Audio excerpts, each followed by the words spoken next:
जय सिया राम, जय हनुमान। स्वागत है आपका आपके अपने श्री राम जी के YouTube चैनल साधना मार्ग में। आज हम इस वीडियो में आप लोगों को बताएंगे कि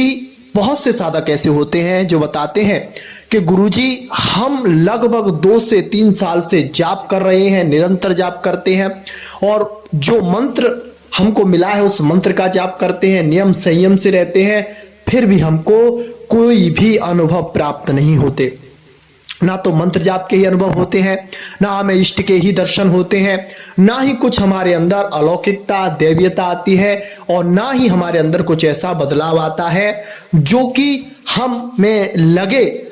कि हम जो जाप कर रहे हैं वो सही चल रहा है। तो हमने एक उनसे प्रश्न कर दिया कि आपको ये सब लगता है कि आपके साथ ऐसा होता है, आपको कोई अनुभव नहीं हो रहे हैं, लेकिन फिर भी आप मंत्र जाप या राम नाम का जाप करना छोड़ते क्यों नहीं है? अगर आपको किसी चीज से लाभ नहीं हो रहा है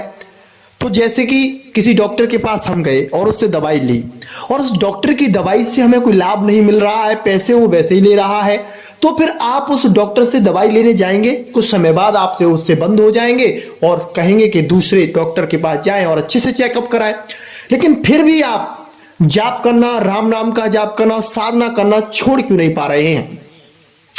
तब उन्होंने कहा कि गुरुदेव हमें ऐसी आदत पड़ चुकी है कि हमसे बिना मंत्र जाप के, बिना साधना किए रहा ही नहीं जाता है। जब तक साधना नहीं कर लेते हैं, मंत्र जाप नहीं कर लेते हैं, तब तक हमारे अंदर ये भाव बना रहता है कि हमसे कुछ छूट रहा है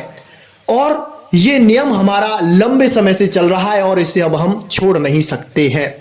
तो ये बात जैसे ही उन्होंने हमसे कही तो तुरंत हमने उनसे कहा कि मेरे भाई, ये साधना का, आपकी पूजा पाठ का सबसे बड़ा अनुभव है कि आप मंत्र से इस तरह से कनेक्ट हो गए हैं कि आप उसे छोड़ नहीं सकते हैं। आप राम नाम के जाप से इस तरह कनेक्ट हो गए हैं कि वो आपके जीवन का एक अंश बन गया है और उसे आप छोड़ नहीं पाते हैं। ये लौकिक सिद्धियां हुई या फिर दिव्य अनुभव हुए, इनसे क्या होता है? कुछ नहीं होता है। बस ये होता है कि आपका थोड़ा यश बढ़ जाएगा, लोग आपका सम्मान करने लग जाएंगे, लोग आपके पास जुड़ने लग जाएंगे, आपके पास भीड़ लगेगी और लोगों का भला होगा तो आपका नाम होगा, धन दौलत भी आएगी, सब कुछ आएगा। और अगर आपका थोड़ी सी भी किसी जगह पे आपसे मिस्टेक हुई तो ये सारी चीजें एक पर में जाने में देर भी नहीं लगती है। इसीलिए तो बड़े बड़े संत कहते हैं कि जितना ज्यादा हो जाए अपनी साधना को छिपाना चाहिए और इस बात पर हमें रहना चाहिए, अपने आप को प्रभु से जोड़ें। यानी कि श्री राम जी को अपना माना है तो श्री राम जी से अपने आप को जोड़ें और अपनेपन को खत्म कर दें, यानी कि जो मेरापन है उसे खत्म कर दें और प्रभु से कहें कि प्रभु जैसे आप रखेंगे हम वैसे रहेंगे, आप जो चाहेंगे वैसे हम करेंगे, बस आप हम पर कृपा रखें और हमें प्रभु ऐसी कृपा करें हम पर कि हम आपको कभी भूले ना। ये प्रार्थना आप प्रभु से करते रहें तो देखना एक दिन आपको प्रभु अपना लेंगे और सब कुछ दिव्य अनुभव, अलौकिकता सब कुछ आपको प्रदान कर देंगे।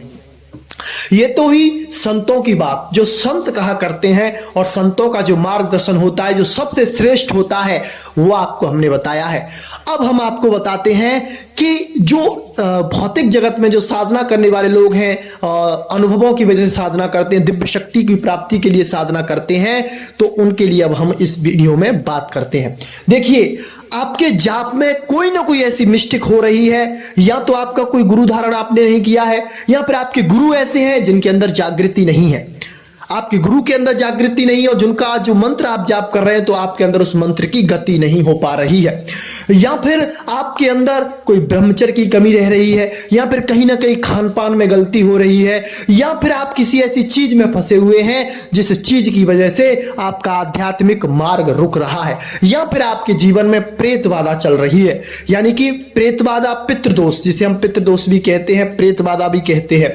तो जिन पर पितृदोष होता है उनके कंठ से आगे ऊर्जा नहीं बढ़ती है। राम नाम की जो ऊर्जा होती है, मंत्र जाप की जो ऊर्जा होती है, उनकी ऊर्जा कंठ पर रुक जाती है क्योंकि प्रेत उन्हें रोक देते हैं और वह उसे आगे नहीं बढ़ने देते हैं। और जब आप पितरों का उद्यापन करवा देते हैं, उनके लिए कुछ करवा देते हैं, तो फिर आपके पितर आपका सहायता करने लग जाते हैं, पितर अलग हट जाते हैं। तो जो आपके इष्ट होते हैं वो बलवान होकर आप पर कृपा करते हैं। देखिए, जब तक आपके घर के मुखिया जो होंगे, घर के मुखिया हमारे पितर होते हैं, और हमारे पितर घर के मुखिया हैं, और हमारे घर में कोई बाहरी शक्ति आना चाहती है, या फिर बालाजी महाराज जी आना चाहते हैं, राम जी कृपा करना चाहते हैं। राम जी तो किसी पर भी कृपा करते हैं, लेकिन फिर भी अगर वो आएंगे तो सबसे पहले वो बड़े लोगों से मिलेंगे, उनसे बात करेंगे कि हम आपके घर में जा सकते हैं या नहीं जा सकते। अगर वही लोग उनको घर से बाहर कह देते हैं आप हमारे घर में नहीं जा सकते, तो वो शक्तियां फिर आपके पास नहीं आती हैं, आपको स्पर्श करती हैं, आपको अनुभव भी देना चाहती हैं, लेकिन पितृ दोष की वजह से वो शक्तियां रुक जाती हैं और आपको दिव्य अनुभव नहीं हो पाते हैं। तो अगर ऐसा आपके साथ हो रहा है, तो लंबे समय से आपको साथ ऐसा हो रहा है, तो आप किसी ऐसे जानकार से मिलिए, उनसे साधना के बारे में जानकारी लीजिए